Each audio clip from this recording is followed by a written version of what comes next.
Let's talk about this channel. I got a request to look at this channel. John Doyle, as you can see, he has over 300,000 subscribers on YouTube. Got a request for this particular video, 5 new conservative policies to take our country back.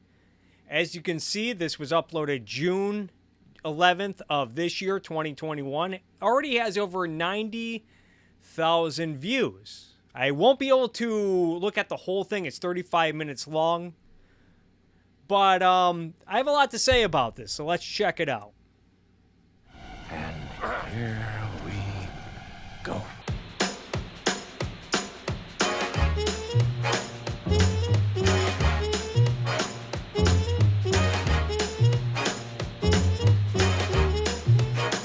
John Doyle in. Heck off, commie. All right. Let's talk about the introduction first, because I have a lot to say about this, and some of you guys might be thinking that with all that I'm about to say, that I might be overanalyzing, overthinking, maybe even grasping for straws. But this is something I've been thinking about lately, especially when I did a recent video about how the 1970s were the golden era for American life. This is a topic I've been thinking about a lot lately. Let's look at this intro. What is John Doyle selling here with this intro? And here Not the Joker so much. we go. So we got an old style car, black and white, old timey music.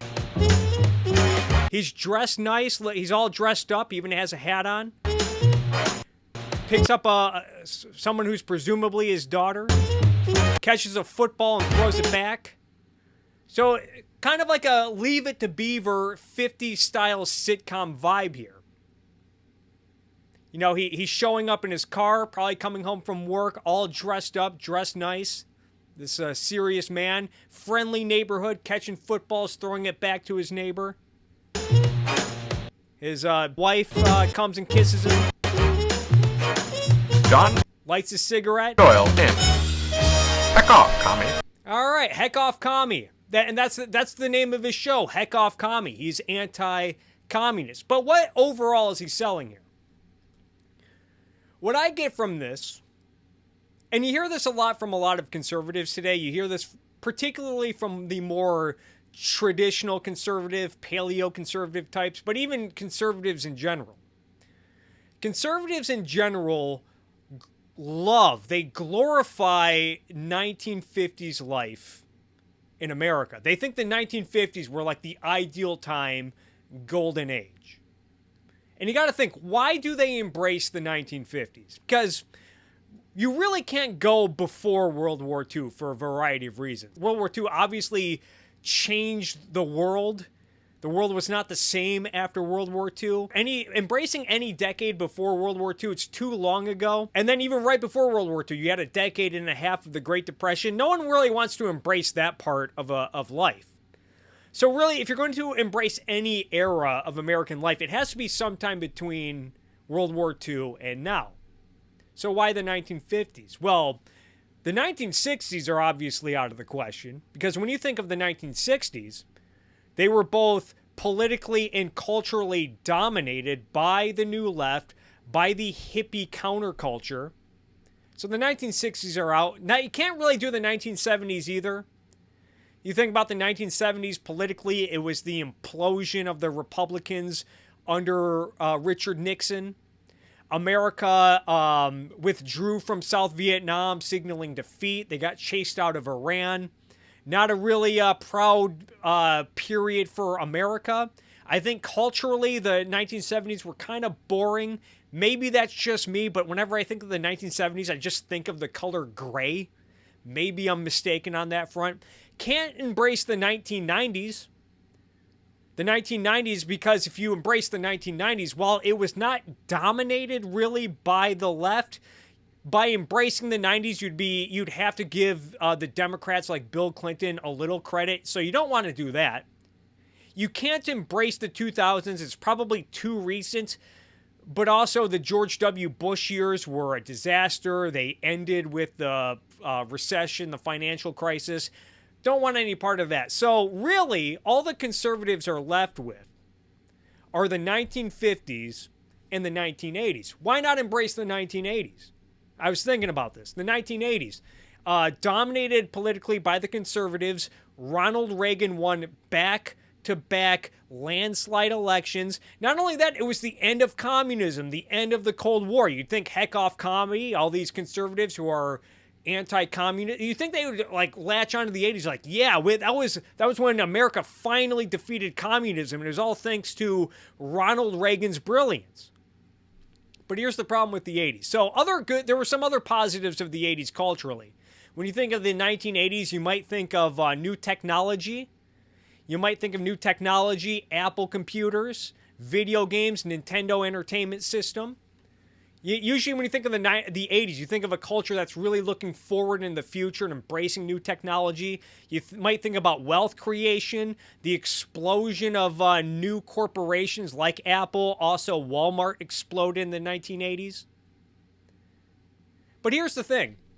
I think also America, just for that period, they kind of embraced corporate America. But here's the thing, is that conservatives really don't care about any of that stuff. At best, they really don't care about any of that stuff.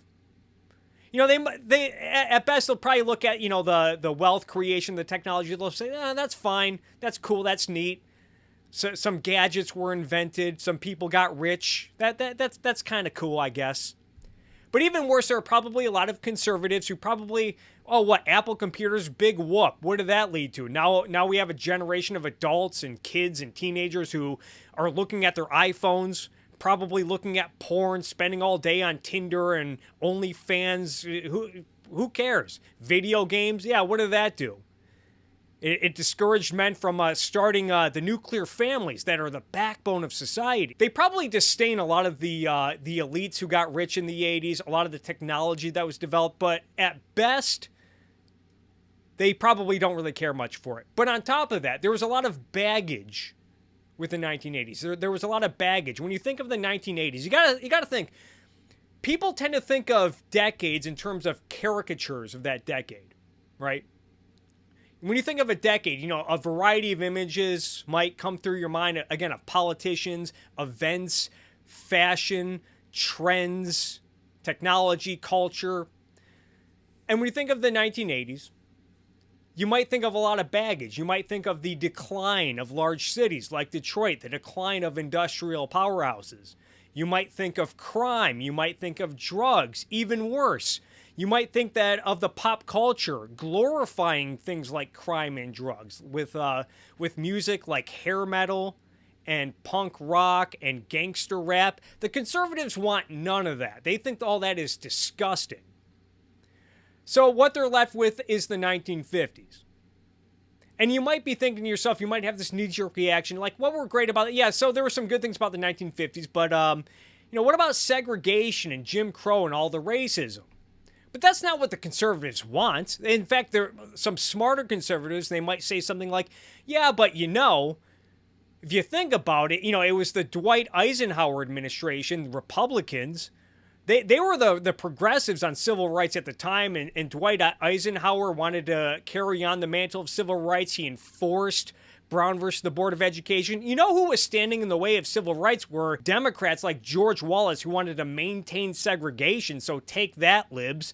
And then some lefty will come out of somewhere and say, yeah, but what about my big switch? But what about my Southern strategy? And before you know it, you're on a different topic, and you're losing sight of why conservatives really like the 1950s. One, conservatives, it's politically convenient. Again, Eisenhower administration, Republican, kind of boring politically after the Korean War, kind of peacetime.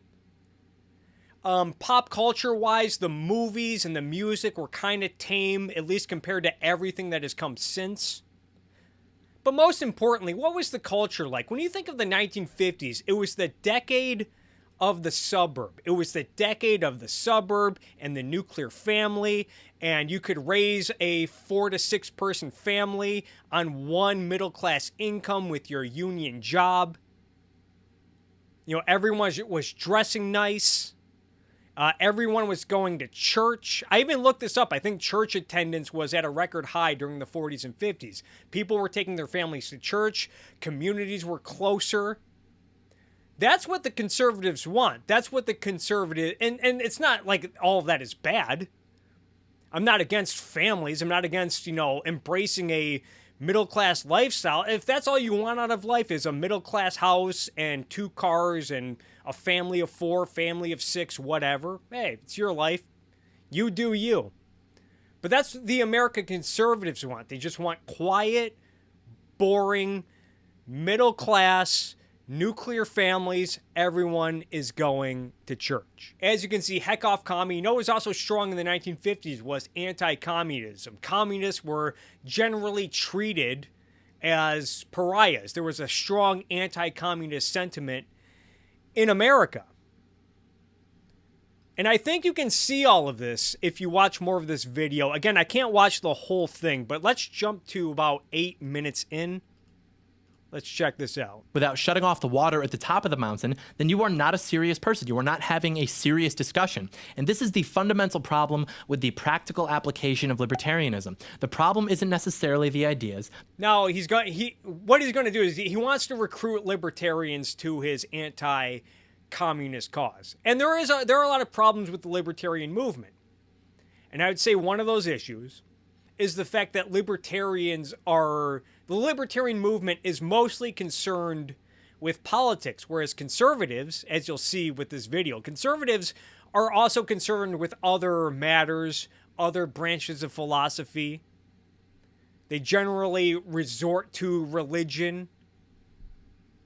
But rather that our current context does not allow for those ideas. Libertarianism, the society that the founding fathers wanted, however you'd like to describe it, it is not possible unless the society is a unified, moral, and religious people. We need a unified, moral, and religious people. James Madison, the father of the Constitution, said this: if you are going to opt to live and let live, to not seize power, to maintain the power vacuum, then the other people have to agree to do this as well. But the reality of our situation is that the people in our country now, I don't know the context of whatever he's invoking from James Madison here. Communists, they don't want to leave that power on the table. They want to take it for themselves and use it against you. This is not debatable. They openly admit this. Now, again, he's right. Communists, they do essentially want to destroy freedom and capitalism. I want to replace it with a dictatorship of the proletariat. And so the problem with this small government conservatism that we've all been sold, aka the don't do anything because then you're just like the enemy, who is winning, by the way, conservatism. The problem isn't that it's a bad idea on paper, just that it's only possible if those forces who seek to destroy that society are suppressed. It only works if those who seek to destroy that society, the communists, are suppressed. You getting this, folks? Because if you allow that fire to sustain itself, it will spread, and before you know it, If you allow them to, if you don't suppress them, if you allow them to sustain, then they'll spread. Be too late to stop it. The founding fathers knew this. We knew this before the neoconservatives co-opted the American right and made it into an impotent embarrassment. General Patton, General MacArthur, all of the greatest Americans that you and I could think of, they all knew this. And so I would make the argument that it is time for the libertarian types to join forces with us. Yeah, join forces. To follow the logical conclusion of the NAP, of the Gadsden flag, to understand that what they're doing to this country is an act of aggression that will destroy it if you don't do anything about it, and that they are treading on you, and it is time to fight back. It is time to bite them. We have to gain institutional power. We have to wield it. You have to gain institutional power and we have to wield it. But the response is always, well, but if we use the government, won't they just use it back? Understand, it is already being used against you. All right, so notice where he starts and how he pivots. That American freedom, it is meant for a moral and religious people. It is meant for a moral and religious people. And in a sense, he's right. People do need a code of ethics. People do need morality to guide their behavior in a free society. And I will add something that I stress a lot: the moral and cultural battle is more important than the political battle. But he packages morality with religion, which I think is a mistake, which I think is bad. But you hear this a lot from conservatives, that, American freedom was only meant for a religious culture, a religious people. But then he pivots that to say that those who want to destroy the free society, the communists, and they do want to destroy, again, they want to replace it with a dictatorship of the proletariat. He says that those forces should be suppressed. And he thinks that's justification for suppressing them. In other words, we cannot have freedom without first applying force on people whose ideas we think are a long-term threat. This is not someone who believes in freedom. This is a guy who has given up on the battle of ideas. Maybe he always thought, maybe he never believed in it in the first place. Maybe he's always thought that the battle of ideas is hopeless, in which case free speech is dangerous. Communists need to be suppressed because otherwise communism will spread. And we've seen this notion play out with many regimes dating back to the French Revolution, where political suppression via controlling speech, punishing opposition, it's all done in the name of saving society, preserving society, saving the revolution. This has happened in every communist regime. This happened in Iran following the rise of the Ayatollah and the Islamic Revolution. This happened in Chile under Pinochet, although a lot of people on the right probably think that's all cool. But keep all of this in mind.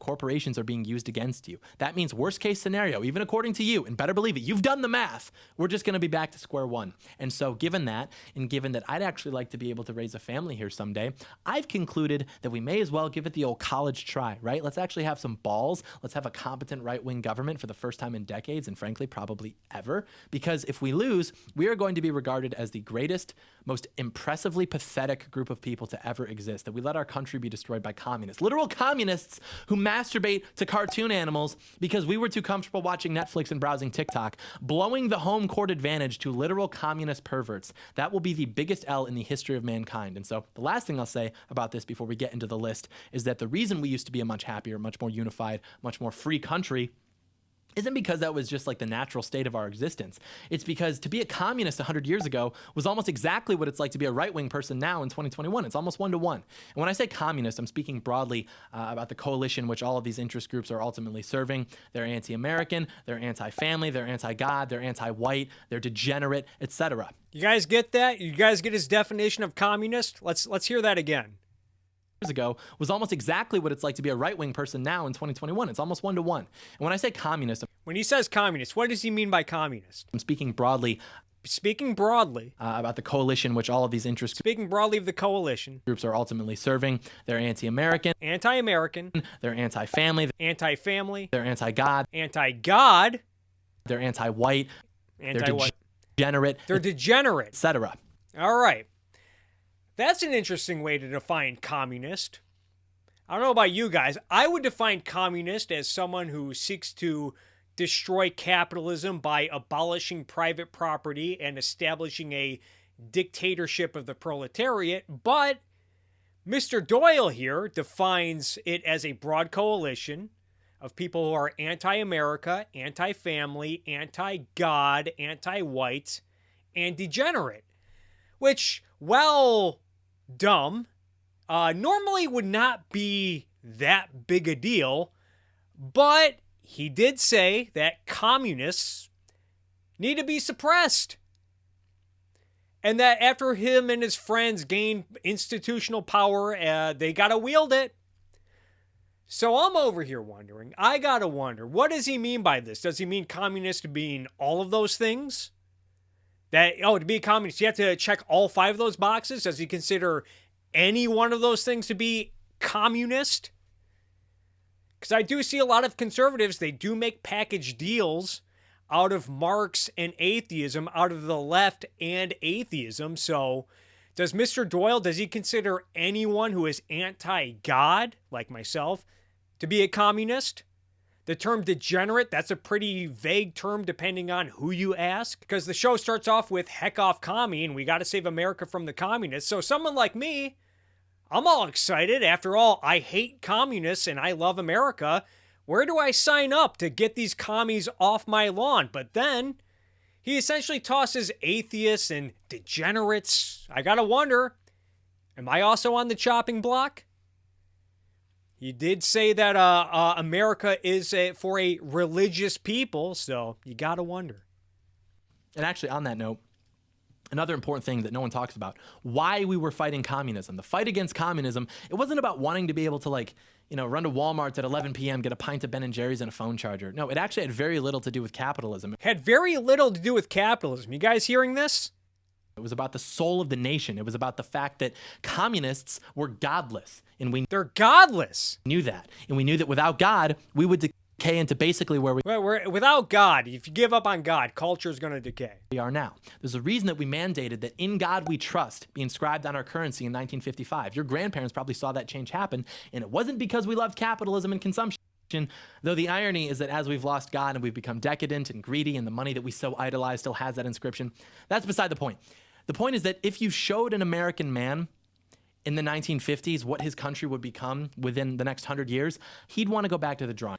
Now, Mr. Doyle, he's not wrong on the historical analysis. This is something that I have talked about a lot in a few of my videos, in that printing "In God We Trust" on the money, the powers and be who did that, it is a microcosm about how much of a joke conservatives are when they try to answer the communists. Like during the Cold War, the government tried to promote the wonders of free market capitalism, not by deregulating, not by freeing up the market, which may require them to, rethink the establishment of the Federal Reserve, maybe privatize banks entirely, maybe leave currency issuing to the free market, to private banks.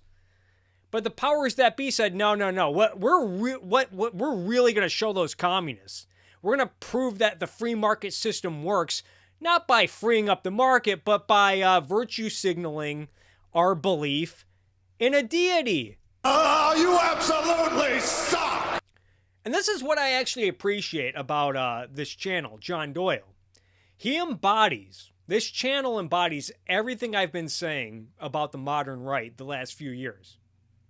For those who are new to my channel, let me explain. I generally categorize the left and the right as broad, general coalitions of different competing ideologies and pressure groups. And I would say that the left is generally organized around destroying capitalism. That's not to say that everyone on the left or anyone who leans left is anti-capitalist. You have a lot of good people on the left who maybe they align with the left because they just think that the right, with their nationalism and religion and their conspiracy craziness, that's all. They maybe see that as a bigger threat. They maybe see that as more alarming. But that is generally what the left is unified around, with their, the loud advocates on the left, like the communists, the socialists, the environmentalists, the anarchists, the SJWs, even the progressives. They're more mixed economy types. We should really call progressives fascists, because that's what they are. They are economic fascists. They probably don't want to go all the way, but they probably sympathize more with the socialist types. Now, after defining the left, some of you might be saying, Kirk, how dare you? How dare you? Didn't you just scrutinize Mr. Doyle for saying the same thing about communists? Well, one, left is more of a broad term, whereas communism is a specific ideology. And two, I'm not calling to suppress anyone for political gain. But going on, the left is generally unified around destroying capitalism, whereas the right is generally unified around opposing the left. Now, some of you might be thinking, well, that's good. If the left is about destroying capitalism, then that means the right is pro-capitalism. No, that's not the case at all, and you see it right here. Just like the left, the right is consistent. It's a coalition of different ideologies and pressure groups. You have your conservatives who, if you pay much attention to them today, they are generally faith first, then family, then duty to country. You have your nationalists, you have your constitutionalists, you have some paleo-conservatives, traditional conservatives. Maybe there's still some neoconservative hawks.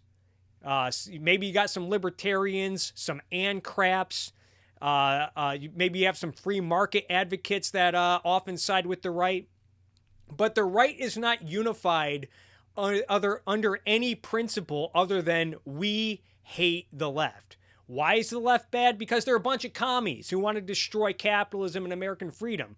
So I say, okay, well then let's stand for capitalism. Let's stand for the principles laid out in the Declaration of Independence. And then you have people on the right who are like, let's not get too carried away with all that free market stuff. I mean, what we really need is God. What we really need is creating a religious culture, not a free country, but a religious country, because this country was not about going to Walmart to buy some ice cream. And who cares if immigrants created Apple and Google? I mean, he gets into that later. Who really cares about capitalism? After all, capitalism, as you'll see right here, let's go to, he says capitalism. Whoa. What's so great about capitalism? It destroyed people's attention spans. Potentially more difficult for us. The first one is that our time preference and focus have been destroyed as a consequence of capitalism, technology, the Industrial Revolution, etc. Yeah, what did I tell you guys about technology too? Yeah, capitalism, technology, destroying the attention spans. What we really need is more God, less atheism, because the abandonment of God, as you mentioned earlier, leading to cultural decay, it's leading to spiritual sickness, too. That's why half the time you ask these people to defend their political opinions, they just get emotional, they start crying. It's because it's not actually about politics. It is about spiritual sickness. And so not only are people just generally less motivated to do anything, they're also being bred to fall in line with these narratives and movements. And adjacent to this is the abandonment of God, the lack of belief in anything greater than themselves. So given that, why would they want to dedicate themselves? You see what a common theme with them is? You know, it used to be that conservatives, I used to say that conservatives were pretenders of capitalism, fair weather fans of the Constitution. They only really care about the Constitution when a Democrat is in office or when there's a mass shooting. They're pretenders of capitalism, not defenders of capitalism. But now, they don't even pretend anymore. The right is increasingly, I've been saying this, the right is increasingly embracing authoritarianism as an alternative to the commies, to the communists, as an alternative to the loonies on the left. The right is increasingly turning this whole question of left versus right. They're turning this whole question into a battle of pick your poison rather than poison versus antidote. About that. Why were you never taught about how we used to treat communists the same way that they now treat right-wing people? Now here, yeah, I do think we should start treating communists as pariahs. I don't think people do that enough. It's because that is what is necessary to defeat them and actually conserve and protect the nation. They don't want that. They like it when you think that you have principles. Yeah, principles. I'm going to beat you in the marketplace of ideas. What did I say about the marketplace of ideas and principles? He's mocking principles, although it's hard to tell if he's really mocking principles. I think one of two things might be going on here. Either Mr. Doyle has double standards, or he's not really mocking people for having principles. He's mocking those who have different principles under this disguise of, principles. Because having principles, which, by the way, they'll just kick you out of it. Yeah, he mentions that we only embrace principles because we're better than the other side. That is what is necessary to defeat them and actually conserve and protect the nation. They don't want that. They like it when you think that you have principles. I'm going to beat you in the marketplace of ideas, which, by the way, they'll just kick you out of anyways because the left can act with total... Yeah, so, having principles is not necessarily about being better than anyone or better than your opposition. It's about living up to a code. It's about having a standard. It's about having a guide to action. And I would argue that a reason why the left has been making gains in America is because they are more principled than the right when it comes to being altruists. But also Doyle wants it both ways because he himself is operating on a principle. His principle is defeating the communists, which is why I think he ultimately doesn't care about freedom because freedom isn't the standard. Defeating communists is the standard. So who cares about freedom? Can't concern ourselves with those kind of principles. But then he also says we need to defeat the communists in the name of preserving America. Well, what is America? What principle was America founded on? What principle were the founders declaring independence to establish a new country?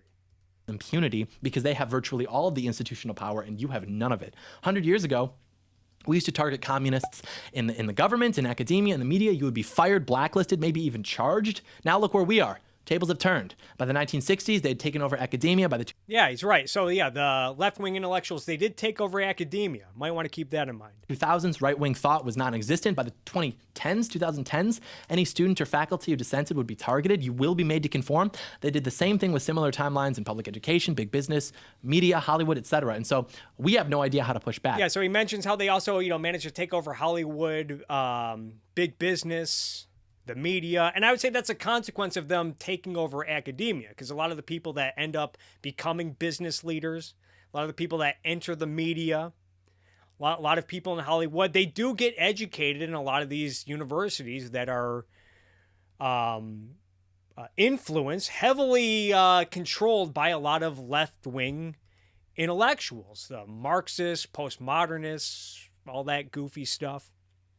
This kind of reminds me of what Peter Schwartz said. He was one time talking about using the Russian Revolution as an example, about how, well, the Romanov family, the royal family in Russia, they did need to be replaced, but you would not align yourself with the Bolsheviks to achieve that goal. You would not say that the Bolsheviks were good guys because they wanted to depose those who were in power who did not deserve to be in power. And I kind of feel the same way about aligning myself with conservatives like Mr. Doyle. Let's go ahead and jump ahead here where he starts off with the 5 ways he wants to take the country back. Anyways, we will now get into the list of 5 new conservative policies to take our country back, starting with number 1, which is, of course, that we have to get big tech under control. And I mean, oh no, you guys, big tech.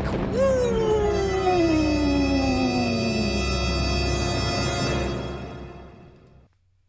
Seriously under control. When I talk about almost everything that even the most hard-hitting, take no BS conservatives do as just performative, it really is true, especially on issues like big tech, which is one of the most important. So we hear about Republicans take action against big tech, epic win, libs triggered, libs on suicide watch, I'm drinking my leftist tears. And you actually look at like what they're doing, the action, like what the action is, it's legally defining what a social media company is and then saying that if, well, they ban you, well, they have to let you know about it. So I'll lay out some additional things that should be done legally, and then I'll explain why. In addition to just legally defining what a social media company is and mandating that they notify a user when they're banned, how about this? All constitutional free speech is protected on all platforms. Any platform who censors, shadow bans, or deplatforms someone for constitutional speech will pay a very large fine each time they do it. Let's say $1 million. Yeah, we got to apply the First Amendment to private property. Screw these people. This principle that's generally applied to the government, we got to apply it to private company, to big tech. Free speech on the internet, you guys. And additionally, Now, I am for free speech, but as we all know, as I talked about before on this issue, a lot of people conflate free speech.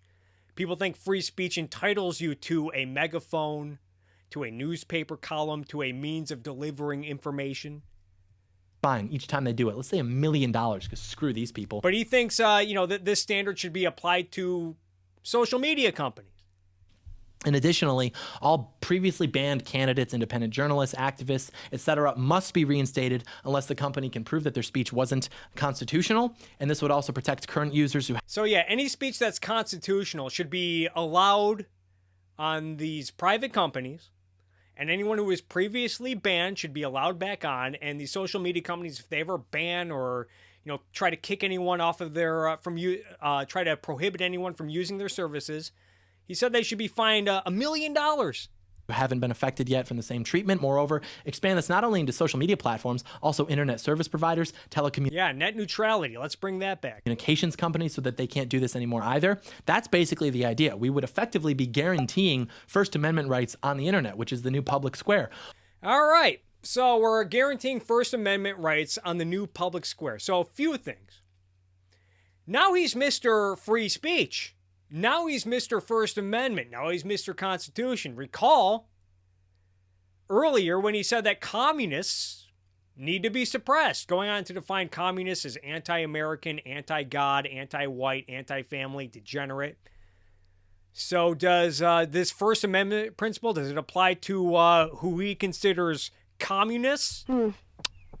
Really makes you think. Does this First Amendment principle apply to blasphemy? Does it apply to hating God? Does it apply to degeneracy? Degeneracy is a big one.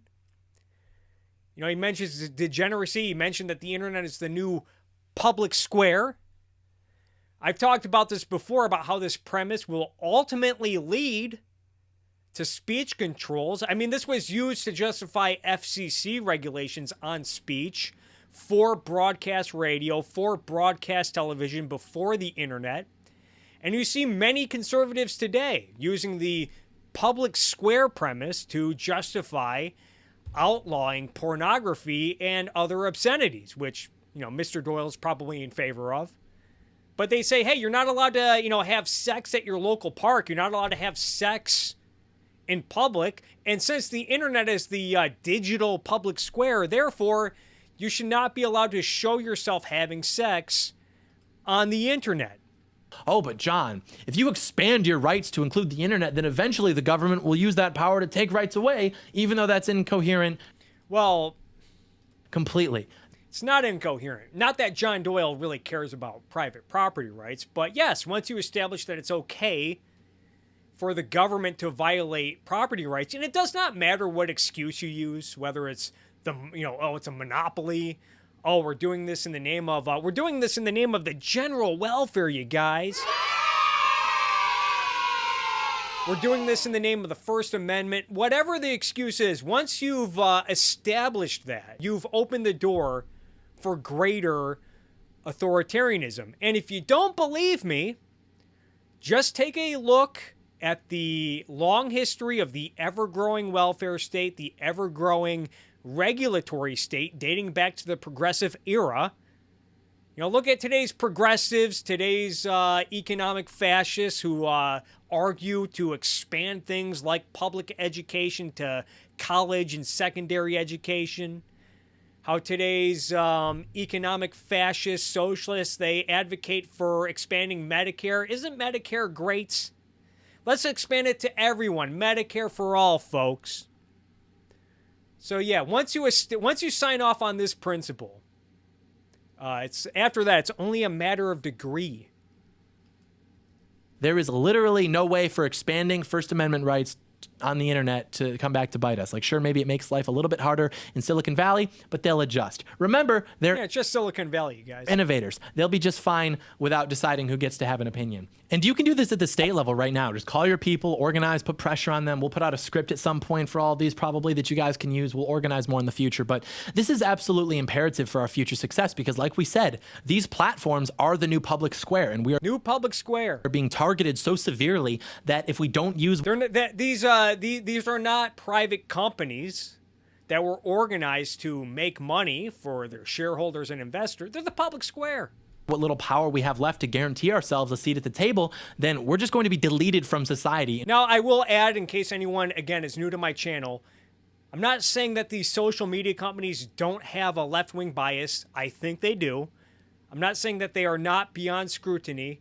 They are well-deserving of a lot of scrutiny, but when you talk about the government taking them over, maybe breaking them up, that's when I get off the boat.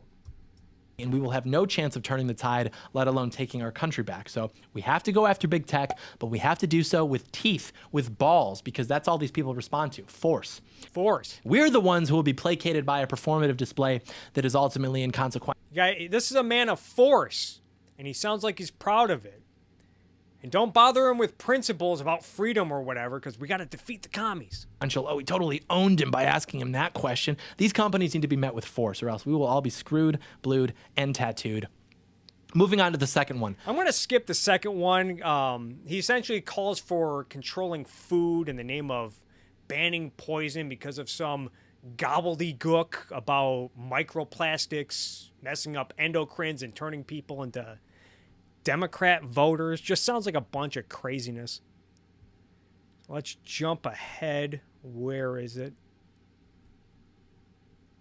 is that we need an immigration moratorium. For those unfamiliar, an immigration moratorium means that we don't take in on the net any immigrants for a period of, let's say, 10 years. Before I explain why, let me just preface by reminding you that immigration in the way that we have it now is the greatest gift and weapon that the left has. All right, so I'm not going to spend much time on this one because I actually did a segment on immigration, but I address pretty much everything plus other arguments I've seen about immigration over the years. And this is another issue where I actually appreciate Mr. Doyle. He is proving stuff that I've been saying for a while, particularly this obsession about illegal immigration often being a red herring. He says that we need a 10-year moratorium on legal immigration. We need net zero immigration. And he straight up says at one point that he doesn't care about the economic benefits of immigration, which, again, touches on something else I've been saying. It's not really about economics. Not really about economics. Let's jump ahead. But anyways, speaking of the children, we know that the backbone of society is the family unit. And so we need some strong pro-family, pro-child policies. Our fertility rate is currently below replacement. We need to start having more kids. I personally think it would be kind of cool if we bred the left out of existence. And so to do that, we need to make it easy. He wants to breed the left out of existence. Now, he's probably half joking here. But are we sure this is a rock-solid strategy? Because going back to what I said about the 1950s, nuclear families, everyone's going to church, everyone's taking their families to church. And yet you notice how the wonderful 1950s, what were they followed by? What followed the 1950s, this era where everyone was having nuclear families and taking them to church? Shouldn't that have just sustained this religious, cultural, conservative America? Because what followed the 1950s was, again, the 1960s, which was dominated politically and culturally dominated by the new left, the hippie counterculture. And it's probably the case that a lot of those kids that were born into these nuclear conservative religious families probably in the 40s and 50s probably grew up to become the new left of the 60s, to become the counterculture, the hippies of the 1960s. Even Bill Maher. From what I know about Bill Maher, he was born in 1956. I think he grew up in he had a religious upbringing. And now look at him. He's one of the he's one of the most popular, prominent left-wing anti-religious commentators in the world. And then you look at movies like Born on 4th of July, which I know is directed by Oliver Stone, but it's based on a true story, based on the book that someone wrote about their life story. And if you watch that movie, it's about a guy who grows up in a religious household. He's pretty religious himself. Early in the movie, he's doing, that when he comes home. And this guy, he's all excited. He watches John F. Kennedy talk about ask not what your country can do for you, but what you can do for your country. And, when the Vietnam War breaks out, he's eager to enlist in the Marines, to go over to Vietnam to save America from the communists, and he's mocking his friends in high school who want to go into business and make money and take care of themselves. Oh, the men, we're going to go and save America from the communists in Vietnam. Then he ends up getting paralyzed. He comes home. He comes home to a very underfunded veterans hospital. And then he starts to unravel. He starts to melt down. He starts to give up on God. He starts to grow cynical toward the United States. Now, maybe these are exceptions to the rule. And I guess the whole issue on whether or not this is a sound strategy, it's besides the point. But it's something to think about. Either way, I think the bigger issue with someone like John Doyle is not so much politics. Put aside, the immigration restrictions and the, regulations on big tech and the woke taxes he's about to get into. All that is bad, but I think the bigger issue with someone like John Doyle is religion, the issue of ethics and epistemology. John Doyle is probably a genuine believer in his religion. He probably thinks that some consciousness somewhere farted everything into existence, created a woman out of a rib, and then got mad at the first people for discovering the knowledge of good and evil by eating an apple and then kicked them out of the Garden of Eden and all the hocus pocus gobbledygook that comes after that. Because otherwise, if he doesn't take his goofy-ass religion seriously, then why should we establish a society around it?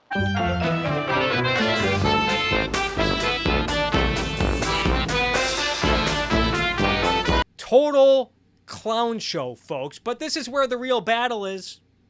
Conservatives like Mr. Doyle, they'll look at other goofy-ass shit like Marxism and postmodernism and skepticism in general, and they'll see all of the destruction that ensues that comes as a consequence of things like Marxism, postmodernism, skepticism. They'll say, see? This is what happens when people give up on God, when people abandon God. And I would say this is an incorrect way of thinking about it. The destruction is ultimately what happens, not when people give up on God, but when people give up on reason. When they give up on reason as a means of living and dealing with reality, which is a characteristic that religionists share with the skeptics. So I say the solution is neither the skeptics on the left nor the mystics on the right. The real solution is reason. You're goddamn right. As I always say, it's all about Enlightenment ideas of reason, science, individualism, living this life here on earth. Now, the right, the conservatives, they're motivated by pre-Enlightenment ideas. And the left, the skeptics, they're motivated by anti-Enlightenment ideas. And I also want to say, I know I have religious people in my audience who are with me on freedom and capitalism, and you guys probably like watching me dunk on the loony left, but you guys are generally with me on freedom and capitalism. I also have friends and relatives who I love who are religious. Some of them go to church regularly. You guys might be disappointed whenever I have to go off on religion like this with these kindergarten level atheist jabs.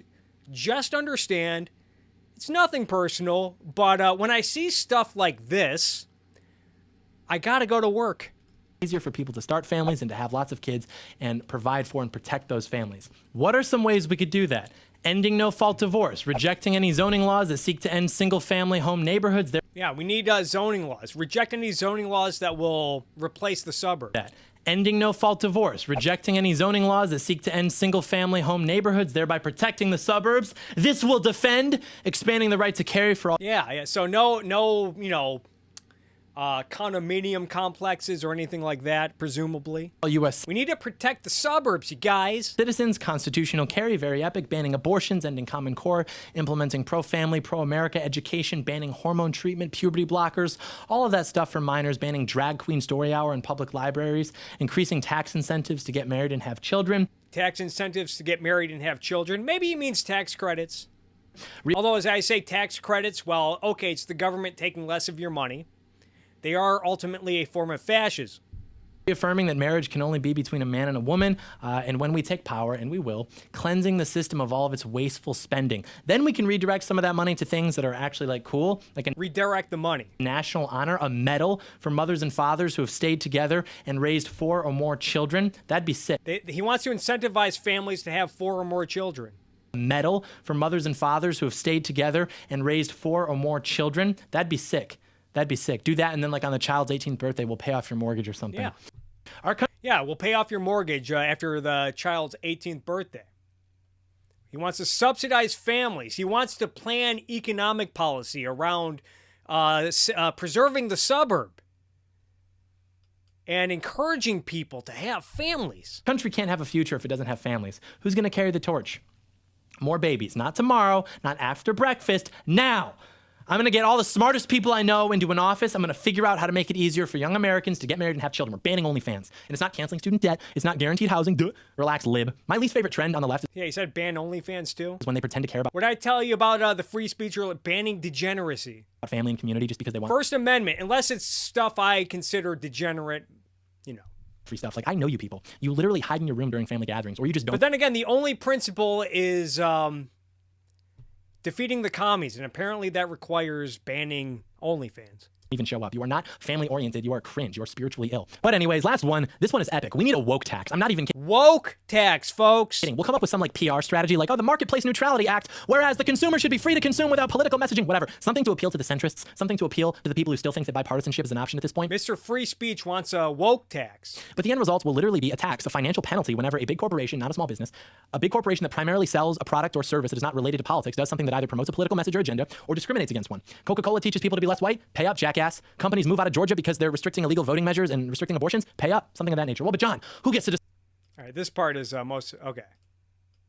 decide that literally measures and restricting abortions, pay up, something of that nature? Well, but John, who gets to decide that? Literally me and you and all of our friends. Like, we're going to take power and we get to call the shots, and frankly, we're being generous. But Yeah. Well, we're going to take over, we're going to call the shots, and we're being generous. seriously, woke taxes. But seriously, see, it's kind of hard to pin him down because it's kind of more of a satire comedy channel, and so he says stuff where it's kind of an exaggeration. But seriously. Friends, like, we're going to take power and we get to call the shots, and frankly, we're being generous. But seriously, woke taxes are necessary to take the culture back, because the reality is that a large part of American culture is rooted in consumerism.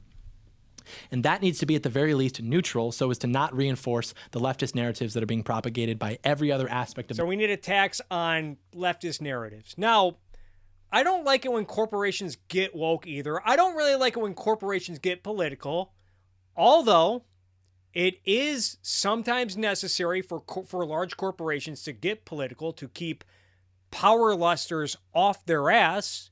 One notable concrete is Uber and Lyft having to get political in places like California because power lusters in California want to destroy their business model.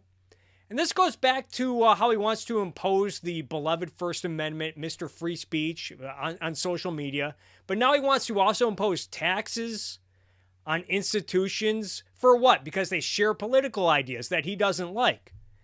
But again, who cares? It's big corporations who have a lot of money. It's not like they have rights or anything. And who decides what's woke or what isn't? Whoever takes power. You could apply this to also hate speech.